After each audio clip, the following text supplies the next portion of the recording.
اور سائنس کو زیادہ ترقی دینے والے ایکچوئل مسلمان ہی ہیں. لیکن مسلمان سائنسدانوں کا انجام کیا ہوا؟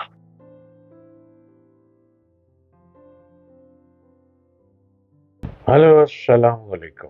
آپ دیکھ رہے ہیں یوٹیوب چینل ڈاکٹر جلیل اسلم آفیشل.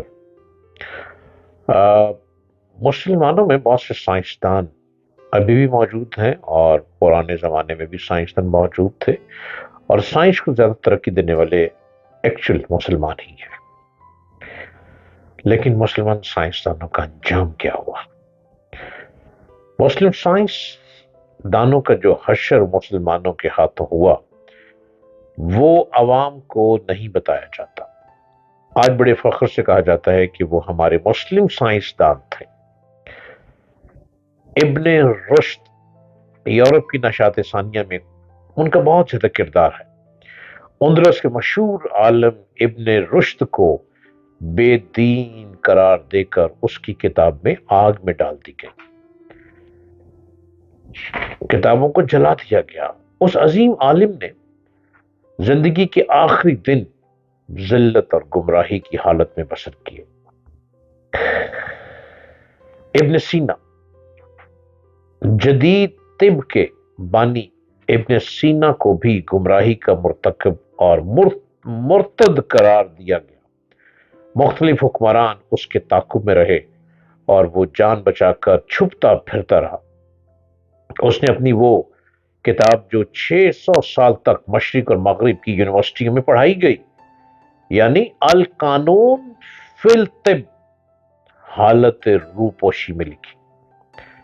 زکریا الرازی عظیم فلسفی، کیمیا دان، فلکیات دان اور طبیب زکریا رازی کو جھوٹا ملحد اور کافر قرار دیا گیا.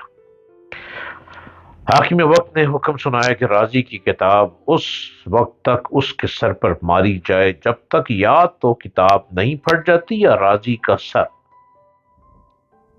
اس طرح بار بار کتابیں سر پر مارنے جانے کی وجہ سے رازی اندھا ہو گیا اور اس کے بعد موت تک کبھی نہ دیکھ سکا. جابر بن حیان، جسے مغربی دنیا انہیں جدید کیمیا کا فادر کہتے ہیں، جس نے کیمیا، طب، فلسفہ اور فلکیات پر کام کیا، جس کی کتاب الکیمیا اور کتاب السابعین صرف مضرب کی لائبریریوں میں ملتی ہے. جابر بن حیان کاسے کا انتقامی سلوک لیک کیا گیا اس سے. حکومت وقت کو جابر کی بڑھتی ہوئی شہرت کھٹکنے لگی. جابر کا خراسان میں رہنا مشکل ہو گیا. اس کی والدہ کو کوڑے مار مار کر شہید کر دیا گیا. جابر اپنی کتابوں اور لیبارٹری کا مختصر سامان سمیٹ کر عراق کے شہر بصرہ چلا گیا. بصرہ کے لوگ جابر کے علم کے گرویدہ ہو گئے. جابر جیسی کیمیا گری اور علمی گفتگو انہوں نے اس سے پہلے کبھی نہیں سنی تھی. جابر نے انہیں زمین سے آسمان اور زمین سے اس کی تہوں تک کا سفر کروا دیا.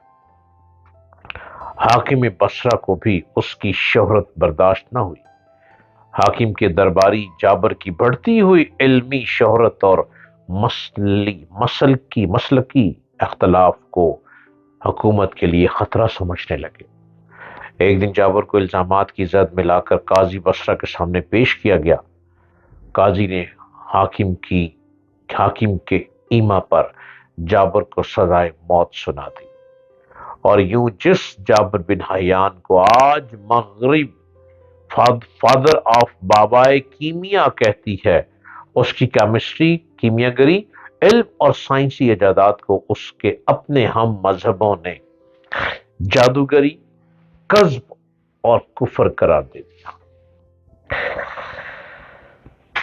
جو ریسرچ پہ رہتا ہے لوگ اس کو نہ جانے کیا سے کیا بنا دیتے ہیں. کسی پر الزام لگانا تو ایک سیکنڈ کا کام ہے، اور پھر الزام لگا کر دنیا کو اکٹھا کر کے شور مچا دینا. اور جو جاہل لوگ جس ملک میں زیادہ ہوں، ان پڑھ لوگ زیادہ ہوں، وہ اس جہالت کی گفتگو کو آگے لے کے آگے بڑھاتے ہیں اور اچھے سے اچھے انسان کو غرق کر دیتے ہیں. کبھی کبھی ہماری ظاہری بھلائی کسی کے لیے روگ بن جاتی ہے۔ کسی تجربہ گاہ میں ایک سائنس دان تتلی کے لاروے پر تجربات کر رہا تھا۔ لاروا تتلی بننے کے آخری مراحل میں تھا۔ کچھ ہی دیر میں اس لاروا نے ایک مکمل تتلی کا روپ دھار لیا تھا۔ سائنسدان نے دیکھا کہ لاروے میں ایک سوراخ بن گیا۔ یہ خول کافی چھوٹا تھا، اتنا چھوٹا تھا کہ تتلی کے لیے اس سے باہر آنا ممکن نہیں تھا، لیکن تتلی خوب زور لگاتے ہوئے تھی۔ سائنسدان نے سوچا کیوں نہ میں اس تتلی کی مشکل آسان کرتے ہوئے اس سوراخ کو ذرا وسیع کھلا کر دوں تاکہ تتلی آسانی سے باہر آ سکے، اور اس نے ایسا ہی کیا۔ ایک آلے کی مدد سے اس نے لاروے کے خول میں سوراخ کو اتنا چوڑا کر دیا کہ تتلی آسانی سے باہر آ سکتی تھی۔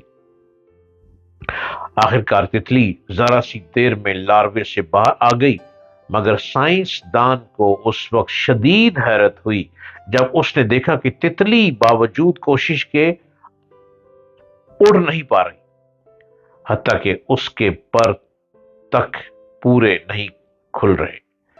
بظاہر ایسے عوامل نظر نہیں آ رہے تھے جو تتلی کی اس معذوری کی وجہ ہو۔ ایسی پریشانی کے حال میں وہ سائنسدان تتلی کو اپنے سینئر سائنسدان کے پاس لے گیا اور سارا ماجرا سنایا۔